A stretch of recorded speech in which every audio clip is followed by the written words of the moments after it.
എറണാകുളം അങ്കമാലി അതിരൂപതയിലെ തർക്കത്തിൽ പോലീസ് നടപടിക്കെതിരെ പ്രതിഷേധം ശക്തമാക്കി വിമത വിഭാഗം. സംസ്ഥാന പോലീസ് മത പോലീസായി പ്രവർത്തിക്കുന്നുവെന്ന് വൈദിക സമിതി സെക്രട്ടറി ഫാദർ കുര്യാക്കോസ് മുണ്ടാടൻ ആരോപിച്ചു.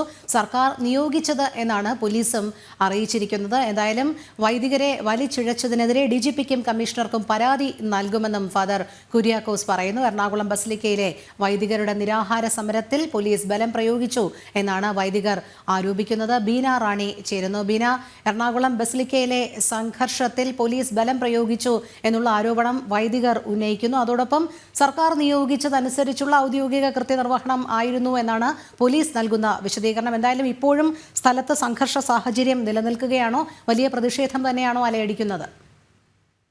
രോഹിണി, കുർബാന ഏകീകരണവുമായി ബന്ധപ്പെട്ട തർക്കമാണ് ഇന്നത്തെ സംഘർഷത്തിലേക്ക് നയിച്ചത്. ഇന്ന് രാവിലെ 4 മണിയോടുകൂടി ബിഷപ്പ് ഹൗസിൽ നിരാഹാരം സമരം നടത്തിക്കൊണ്ടിരുന്ന വൈദികരെ ഉറങ്ങുന്നതിനിടെ വലിച്ചിഴച്ച് പള്ളിക്ക് മുൻപിലേക്ക് എത്തിച്ചു എന്നാണ് ഇവർ ആരോപിക്കുന്നത്. അതുമായി ബന്ധപ്പെട്ടാണ് ഇപ്പോൾ ഇവിടെ വലിയ സംഘർഷം നടക്കുന്നത്. പോലീസ് നടപടിക്കെതിരെ പ്രതിഷേധം ശക്തമാക്കി വൈദികർ എത്തിയതോടെ വിശ്വാസികളും എത്തി. എന്തായാലും വലിയ സംഘർഷ സാധ്യതയായിരുന്നു രാവിലെ ഉണ്ടായിരുന്നത്. അതിനൊരയവ് വന്നെങ്കിലും ഇടയ്ക്ക് എറണാകുളം അങ്കമാലി അതിരൂപത അഡ്മിനിസ്ട്രേറ്റർ ബോസ്കോ പുത്തൂർ ഇങ്ങോട്ട് എത്തുന്നു എന്ന വിവരം ലഭിച്ചതിനെ തുടർന്ന് വീണ്ടും വിശ്വാസികളും വൈദികരും മുദ്രാവാക്യവും പ്രകടനവുമായി വീണ്ടും പള്ളിക്ക് മുമ്പിലേക്ക് എത്തിയിരുന്നു.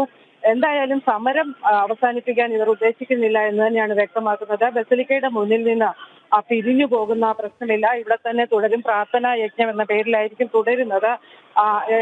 ഒരു ചർച്ചയ്ക്ക് ഇവർ തയ്യാറാണ്. ചർച്ച പക്ഷേ മേജർ ആർച്ച് ബിഷപ്പ് ഒപ്പം തന്നെ അപ്പോസ്തലിക് അഡ്മിനിസ്ട്രേറ്റർ ഇവരുടെ രണ്ടുപേരുടെയും സാന്നിധ്യത്തിൽ മാത്രമേ ചർച്ച നടത്തുള്ളൂ. മറിച്ച് അധികാരികൾ, കളക്ടർ ഉൾപ്പെടെയുള്ള അധികാരികളുമായിട്ടൊന്നും ചർച്ച നടത്താൻ തയ്യാറല്ല.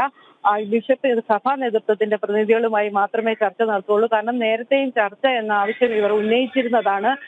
തുടർന്ന് അതിനുശേഷവും ഇത്തരം നടപടികൾ ഉണ്ടായതുകൊണ്ടാണ് ഇപ്പോൾ ഇത്തരം വലിയൊരു സമരത്തിലേക്ക് നീങ്ങേണ്ടി വന്നത് എന്ന് ഇവർ വ്യക്തമാക്കുന്നു. കഴിഞ്ഞ ദിവസം സിനഡ് നടക്കുന്നതിന് മുന്നിലും വൈദികരെത്തി പ്രതിഷേധം പ്രകടിപ്പിച്ചിരുന്നു. തുടർന്ന് ഇത്തരത്തിൽ പ്രതിഷേധം നടത്തിയ വൈദികരെക്കെതിരെ നിയമ നടപടി സ്വീകരിക്കുമെന്ന് സഭാ നേതൃത്വവും വ്യക്തമാക്കിയിരുന്നു. കാനൂനിക നിയമത്തിന് വിരുദ്ധമായാണ് സഭാ നേതൃത്വം പ്രവർത്തിക്കുന്നതെന്നാണ് വിമത വിഭാഗം ആരോപിക്കുന്നത്. എന്തായാലും ബിഷപ്പ് ഹൗസിൽ നിന്ന് പിടിച്ചിറക്കിയ വൈദികരെ തിരിച്ചു കൊണ്ടാക്കണമെന്ന ഒരു ആവശ്യമാണ് ഇവരിപ്പോൾ ഉന്നയിക്കുന്നത്. ഒപ്പം തന്നെ വൈദികരെ വലിച്ചിഴച്ച ഇതിനെതിരെ ഡിജിപിക്കും കമ്മീഷണർക്കും പരാതി നൽകുമെന്ന് ഇവർ അറിയിച്ചിട്ടുണ്ട്.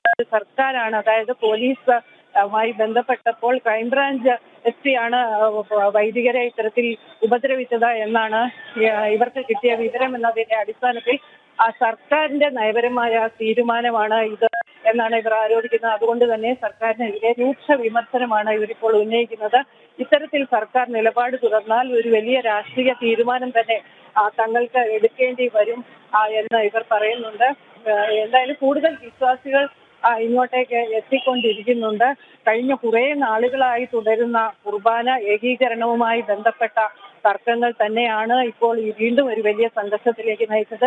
ഇതിനിടെ പലതവണ സിനഡ് യോഗം ചേരുകയും ഒപ്പം തന്നെ വത്തിക്കാനിൽ നിന്ന് മാർപ്പാപ്പ അടക്കമുള്ളവർ നേരിട്ട് ഇടപെടുകയും ചെയ്ത വിഷയമാണ്. എങ്കിൽ പോലും ഇതിൽ ഒരു അടി പോലും പിന്നോട്ട് പോകാനില്ല എന്നാണ് വിമത വിഭാഗം ഇപ്പോൾ വ്യക്തമാക്കുന്നത്.